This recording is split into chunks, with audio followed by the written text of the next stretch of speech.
آرتباز پادکست آرچینیتیه و ما قراره در هر اپیزود همراه با یه مهمون هنرمند یا هنردوست از دنیای هنر حرف بزنیم.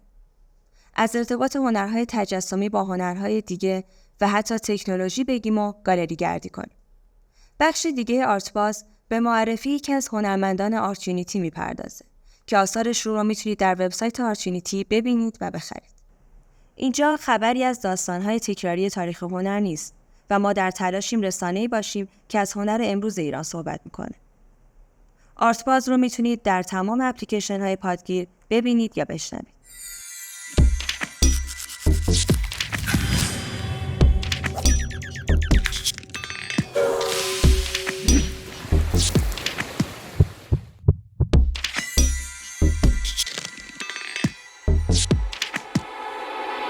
سلام، من محمد عدادی هستم، میزبان پادکست آرتباز که بیننده یا شنونده شماره 0 اون هستیم. برای شماره 0 مهمون ما عطا مهراد، هم بنیانگذار آرچینیتی هست که بیشتر سوابقش البته و خاستگاهش سینماست و من میخوام برای اولین سوال ازش بپرسم که عطا اصلا چی شد که سر از هنرهای تجسمی در آوردی؟ سلام. البته از اون واصل هم حرف بزنی صدا تو میگیره. خب چه خوب. چی شد که از هنرهای تجسمی سر در آوردی؟ من خیلی یهو رفتم تو اصل موضوع. اگه تو فکر می‌کنی باید مقدمی بگی حتما بگو که برای ما جالب. من در واقع از اوایل دهه 90 فعالیت حرفه‌ایم توی حوزه هنر رو شروع کردم. البته یه خورده داستان‌های در نوجوانی و دانشگاه و اینها داره با موسیقی و تئاتر و اینها که ازش میگذرم، چون فکر کنم تجربه مشترک خیلی از کسایی که فعالیت هنری میکنن. اما از دهه 90 من به شکل حرفه‌ای کار مستندسازی رو شروع کردم و به عنوان مستندساز در واقع وارد عرصه فرهنگ و هنر شدم. بعدها موضوع تدوین هم در مسیر حرفه‌ای من پررنگ‌تر شد و شروع کردم به کار تدوین انجام دادن و خب در واقع بیشتر به عنوان یک مستندساز و تدوینگر شناخته می‌شدم. راستش سال 97 ما توی دوره همی خانوادگی مثل همیشه معمولاً جمعه شبا خونه داییمون بودیم و دایی گفت من میخوام یه موضوعی رو با شما طرح بکنم. دایی من در واقع میشه دکتر ترقی که فوق تخصص قلب دارن. بله، این دکتر به معنای پزشکش. بله به معنای پزشکش در دل.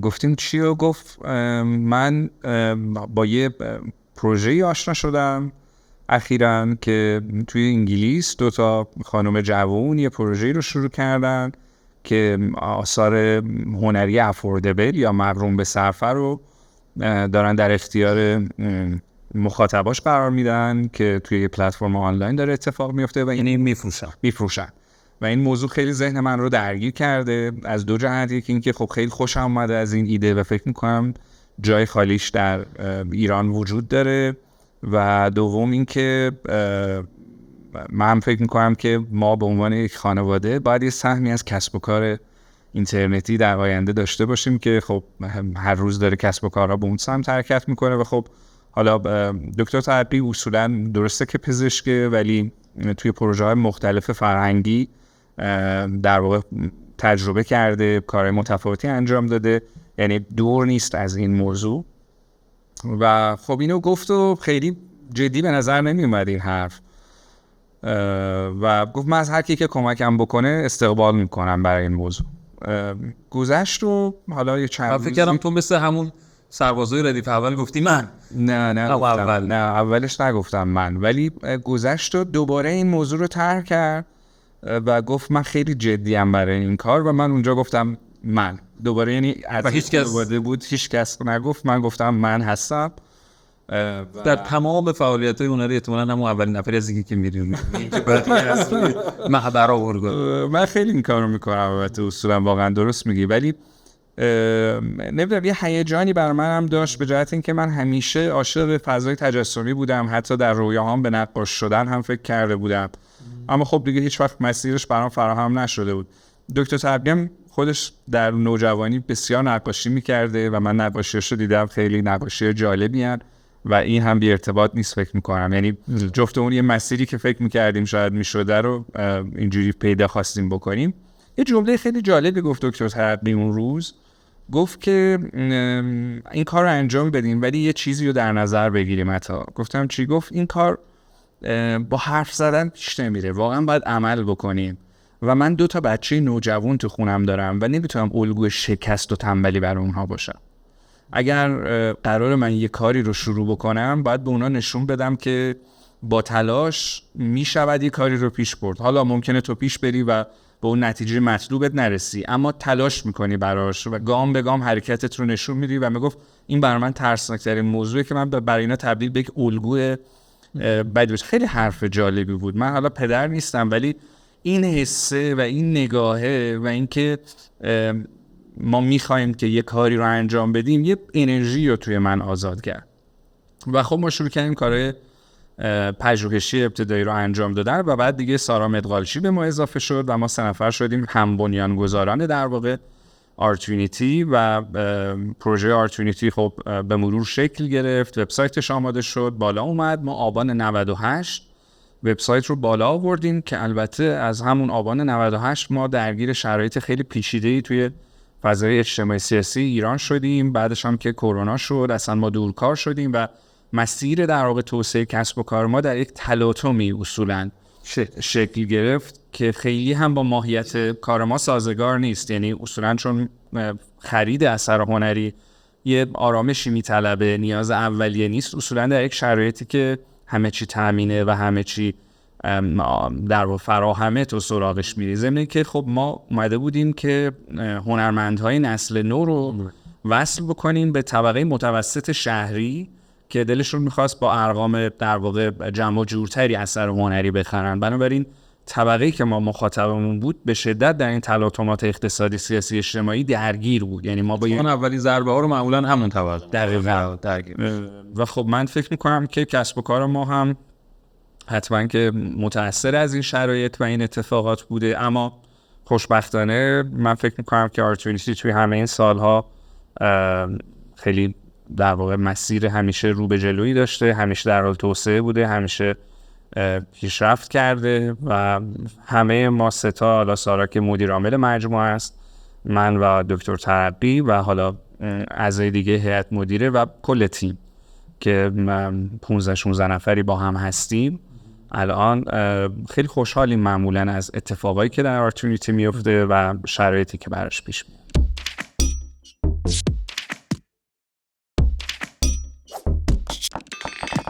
شب زندانان یا The Night Hawks اثر ادوارد هاپر از شناخته شده ترین نقاشی های قرن 20 که در سال 1942 یعنی دوران جنگ جهانی دوم خلق شده. این اثر یک رستوران در مرکز شهر رو در ساعات پایانی شب به تصویر میکشه. هاپر به گفته خودش ناخودآگاه تنهایی یک شهر بزرگ رو نقاشی کرده و الهام بخش آثار زیادی شده، از جمله در سینما. یکی از این فیلم ها شرلی ویژنز آف ریالیتی به کارگردانی گوستاف دویچ بوده که در سال 2013 ساخته شده. دویچ در این فیلم 13 اثر از هاپر رو بازسازی کرده و برای این کار مدت‌ها آثار هاپر رو از نظر نور، رنگ و فرم مطالعه کرده. نتیجه کار و دقت دویچ به جزئیات فیلم شگفت‌انگیزه.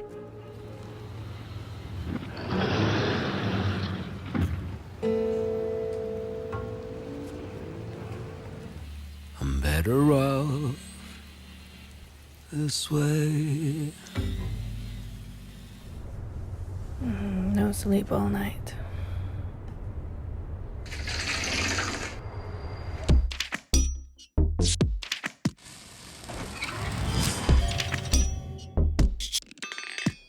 خب حتی 3 تا موزه میگم، تو میتونی یکی از این 3 تا موزه رو انتخاب کنی برای اینکه یک شب توش بمونی. میخوام به اون بگی کدوم موزه و چرا. اول بریتیش میوزیم لندن، بعد موزه هنرهای مدرن نیویورک موما و آخری هم موزه لوور پاریس یا لوور یا لوور یا لور لوور. برای اینکه حالا هم در جریان قرار بگیرن میگم که چه چیزایی در کدوم یکی از اینا هست. توی بریتیش میوزیم منشور کوروش هست، تابلوی موج عظیم کاناگاوا هست و مجسمه‌های مصر باستان و خیلی آثار دیگه. در موما آثار پیکاسو، دالی، فریدا و گل سرسبدش هم شب پرستاره ون گوگ. لوور هم که دیگه همون میدونیم، مونالیزا و کلا تعداد زیادی از آثار داوینچی. یه بخش تخت جمشید داره و کارهای ژاک لویی داوید. کدوم انتخاب میکنی؟ نمیشه تو هر ستاشون بمونم؟ یه شب تو هر کدوم؟ یه شب مال خودته ها، تنها. یه ذره ترسناکه. ولی آره نه، مجموعا خیلی هیجان انگیزه هر ستاشون. ولی فکر میکنم که موما رو انتخاب میکنم. چرا؟ چون آثاری که توی موما هست عمدتاً معاصرتره و امروزی تره. من ارتباطم اصولاً با هنر معاصر قوی‌تر. یعنی هنرهای قبلی به درد نمیخوره.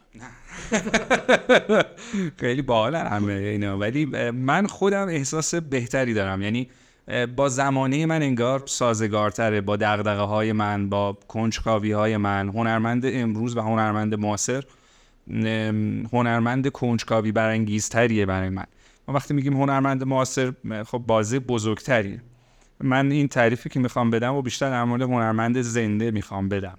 جذابیتی در دنبال کردن هنرمند زنده وجود داره و اون دنبال کردن گام به گام مسیر کشف هنری خودشه و تغییر نگاهش به جهان و بازتاب اون توی آثارش که هنوز هم امکان بروز داره. دقیقاً. و تغییر، این زنده بودن مسیر حرکت هنرمند برای من جذابه و اینکه خب روزمره همون تجربه نه، ولی مشابه تجربه من رو در جهان داره انجام میده و دوست دارم ببینم اون به جهان پیرامونیش چجوری نگاه میکنه. خب میخوام یه بازی دیگه با هم بکنیم و من دوتا اسم یه سری آرتیستای ایرانی رو میگم و تو بگو که کدوم یکی رو ترجیح میدی. ترجیح میدم یعنی اینکه بیشتر دوست داری کارشو؟ آره. مشخصا یه کاریو یا به شکل کلی؟ به طور کلی. باشه. کار سختیه ولی چشم. سهراب سپهری یا ایران درودی؟ وای چه موقعیت سختی ما رو قرار میدی. اونا قطعا نمیفهمن که کدوم انتخاب کردی. یه تعدادی از اینها به دلیل اینکه حالا هم معاصرن هم فوت شدن ولی آره دیگه اونا نمیفهمن. خیلی خیلیش. سهراب سپهری. خب سهراب سپهری یا پرویز تناولی؟ سهراب سپهری. سهراب سپهری یا فرید لاشایی؟ فرید لاشایی. فرید لاشایی یا بهجت صدر؟ انتخاب سختیه. فرید لاشایی. فرید لاشایی یا مسعود عربشاهی؟ چه کار سختیه. در حالی چیزایی هم میدونیم درباره تو، خاطر همین چیزای سختی میذاریم. مسعود عربشاهی. خب مسعود عربشاهی یا منوچهر یکتایی؟ مسعود عربشاهی. عربشاهی یا پروانه اعتمادی؟ پروانه اعتمادی. با اطمینان گفته. خیلی من پروانه اعتمادی برام ملموس و جذاب آثارش.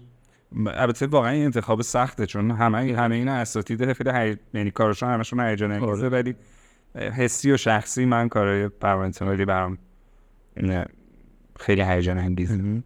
پروانه اعتمادی یا علی اکبر صادقی؟ علی اکبر صادقی. علی اکبر صادقی که خوشبختانه هنوز در قید حیاته یا فرهاد مشیری که تازه از دستش دادیم؟ علی اکبر صادقی. زنده برنده شد. آره من گفتم زنده ها رو برام یه هیجانی داره دنبال کردن کارشون. البته فکر میکنم آقای صادقی هم یه ویژگی‌های خیلی منحصر به فردی داره کارشون که خب من باعث میشه خیلی جدی دنبالش بکنم. یه جنونی داره و یک رهایی داره و یک بازتابی از خودش توی آثارش هست که مجموعه همه اینها برای من خیلی جذابه. حالا که اینطور شد الان روی اون دستگاه میتونی 2 تا از کارهای علی اکبر صادقی رو ببینی. اینا رو نگاه کن. تو میتونی یکی از این کارا رو، فرض ها ما این کارهای علی اکبر صادقی رو دسترسی نداریم که به تو بدیم، خب ولی فرض میکنیم که یکی از این 2 تا رو میتونی خودت برداری و یکیشو میتونی هدیه بدی. کدومو خودت برمیداری؟ خب اینو که بیشتر دوست دارم و خودم برمیدارم. احتمالاً جفتش هم هیجان انگیزه، ولی من اینی که طرح قرمز داره توش اسم کارم نمیدونم، اوکی اینو برکنم انتخاب. یکیش هم میتونی هدیه بدی، طبیعتا اون یکیو. به کی هدیه میدی؟ به مریم. چرا اینو خودم خیلی منطقی بود. چرا اون یکی رو برداشتی بس خودت؟ نمیدونم، این مواجهه با اثر همیشه خب اولش آنی اتفاق میفته. تو وقتی بیشتر بهش نگاه میکنی ازش کشف میکنی که چرا اون بیشتر برای تو هیجان انگیز بوده. شاید نمیدونم، خیلی آنی دارم میگم، اما فکر میکنم توی این کاری که من انتخاب کردم یک زایش دوباره هست، اما در اون یکی یک مرگ و پایانی وجود داره و شاید من این زایش دوباره و این امتداد زندگی برام نمیدونم حدسی زنم. پس بهتر نیست اون یکی رو بدی به یک کسی که نیاد دیگه خونتون؟ نه خب خوبه بیاد تو خونم. حالا بین داشتن این تابلو از علی اکبر صادقی و یه شب موندن تو موزه موما در نیویورک، یکی رو بخوای انتخاب کنی کدوم انتخاب کنی؟ تابلو علی اکبر صادقی. زرنگی یه چیزی دیگه دارمش دیگه، اون که مال مردمه. یه تجربه فقط شاید هستون، نمیدونم. اولا که خب اینو بفروشم 3 بار میرم موما. همین شب تو صبح مالتا نیست دیگه. ای کسانی که دارین اینو میشنوین، اگه این کار رو از علی اکبر صادقی داریم بدیم به عطار. اون یکی هم که میخواد هدیه بده مهم نیست، همون اونی که میخواد بشه. قول میدم ازش خوب نگهداری کنم و نفروشمش.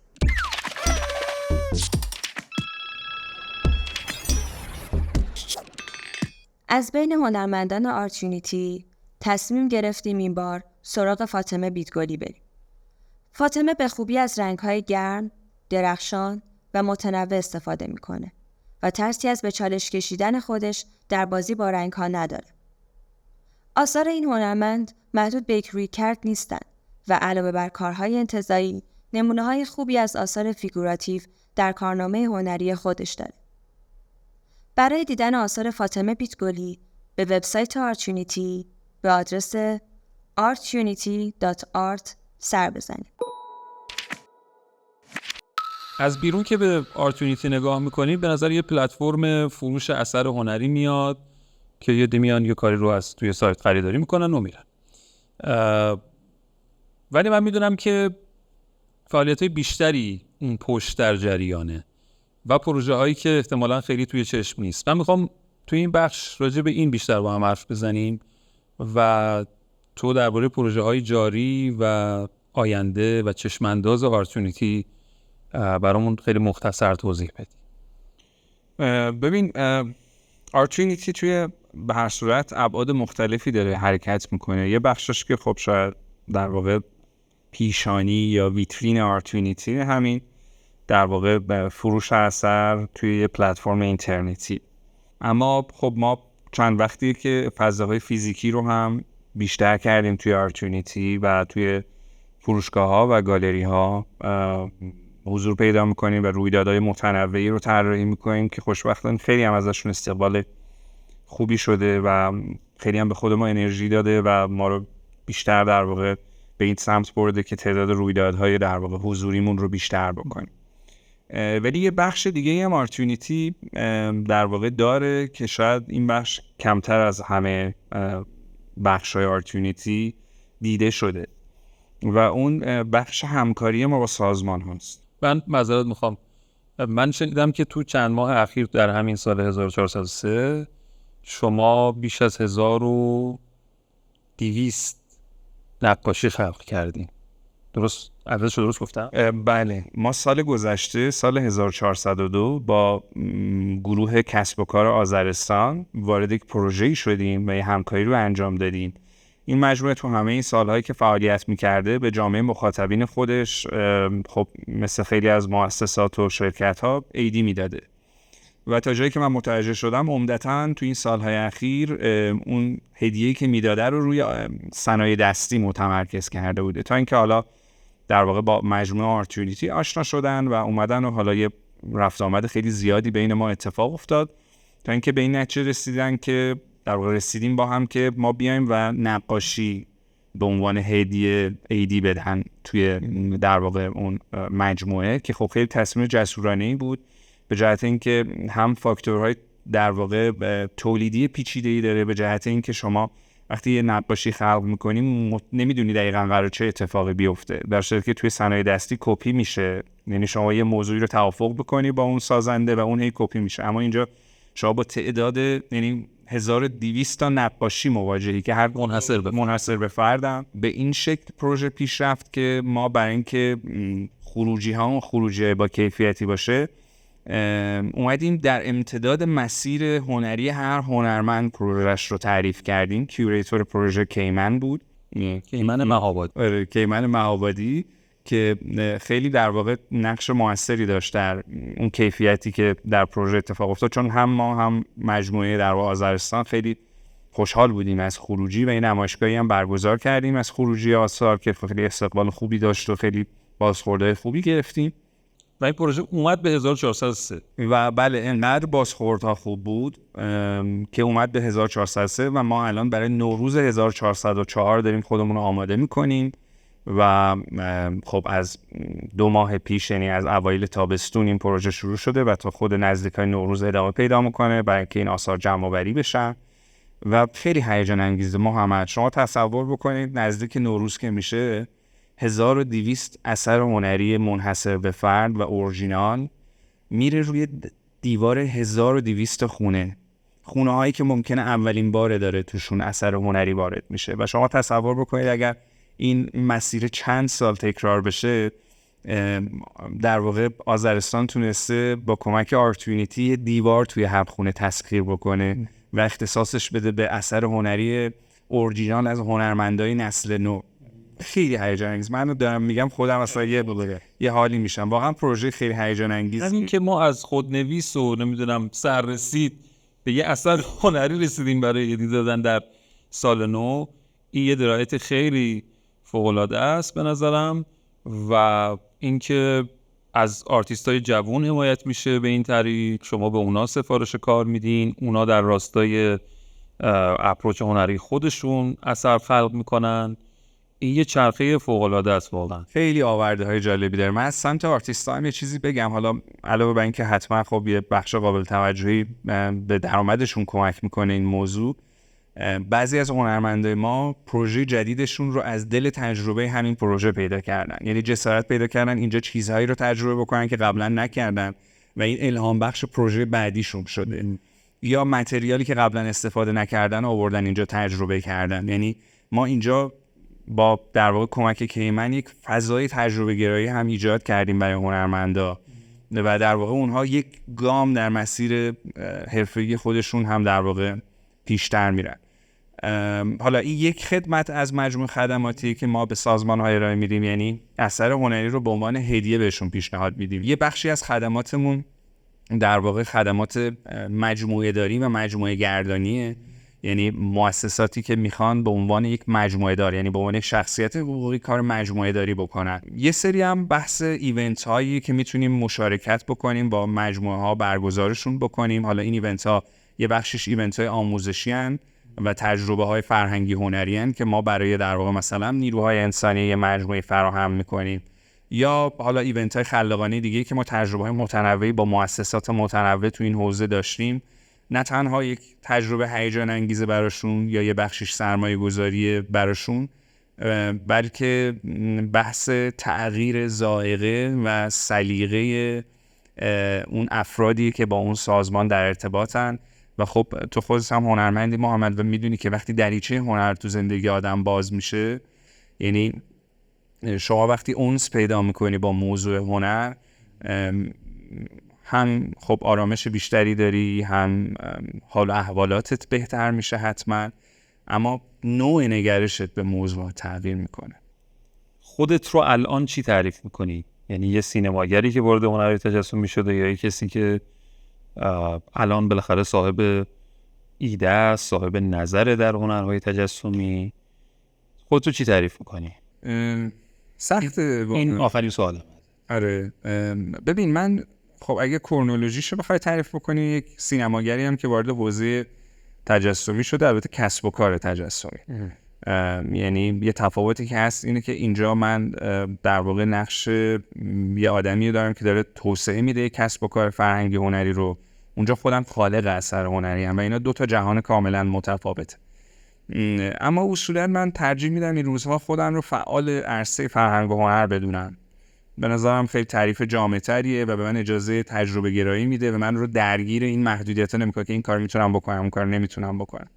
اما واقعیتش اینه که شاید بخوام یه بخشی رو بگم که جذاب‌تر باشه، اینه که حضور در فضای تجسمی، معاشرت با هنرمندان تجسمی و ملاقات روزمره و مواجهه روزمره با اثر هنری در تعداد زیاد و تنوع بسیار بالا بی اندازه نگرش من در سینما رو تحت تاثیر خودش قرار داده. یعنی من توی این 5 سال کاملا تاثیر حضورم در این فضا رو توی عملکرد خودم در سینما میتونم پیدا بکنم و این خیلی برام خوشاینده.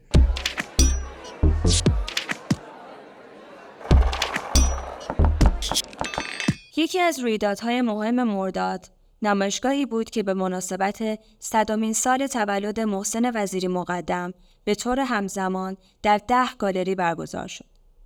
این گالری ها پروژه های 2098، گالری اعتماد، زیرزمین دستان، پلاستو دهونک و فرشته، گالری باوان، مدار موازی، گالری طراحان آزاد، گالری والی، گالری بستان، سام سنتر و سام کافه بودند.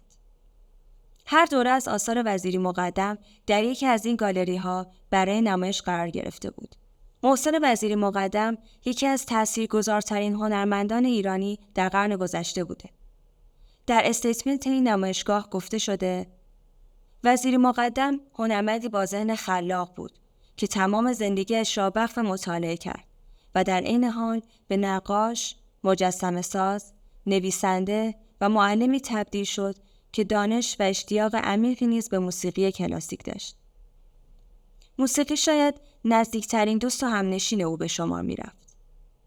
محسن وزیری مقدم هزاران اثر خلق کرد.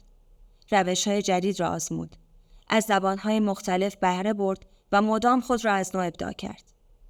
او هم هنرمندی فیگوراتیو و هم انتزاعی بود. کنجکاوی و قدرتمند و نوعی هیجان خلاقانه خستگی ناپذیر در او نهادینه شده بود. از 5 مرداد تا مهر 1403 آثار محسن وزیری مقدم در سایر شهرها از جمله کاشان، اصفهان، مشهد، شیراز و رشت به نمایش در میان. اگر هم اهل گالری گردی در تهران هستید، میتونید هر جمعه پیشنهاد تیم کیوریشن آرتوینتی برای گالری گردی رو در توییتر، اینستاگرام و کانال تلگرام آرتوینتی ببینید و دنبال کنید. حتی مرسی که وقت گذاشتی با هم گپ زدیم. به نظرم گفتگوی شیرینی بود و اگه صحبت پایانی داری بگو. دعوت میکنم از همه کسایی که این پادکست رو میشنون که ما رو بیشتر دنبال بکنن با حساسیت بیشتر و اجازه بدن این جریانی که توسط نسل جوان شروع شده و داره ادامه پیدا میکنه هر روز بالنده تر و پخته تر بشه و تبدیل به یک مزیت بزرگ اجتماعی برای جامعه ما بشه. امیدوارم. مرسی از شما که ما رو دیدین. بازم ممنون. خداحافظ.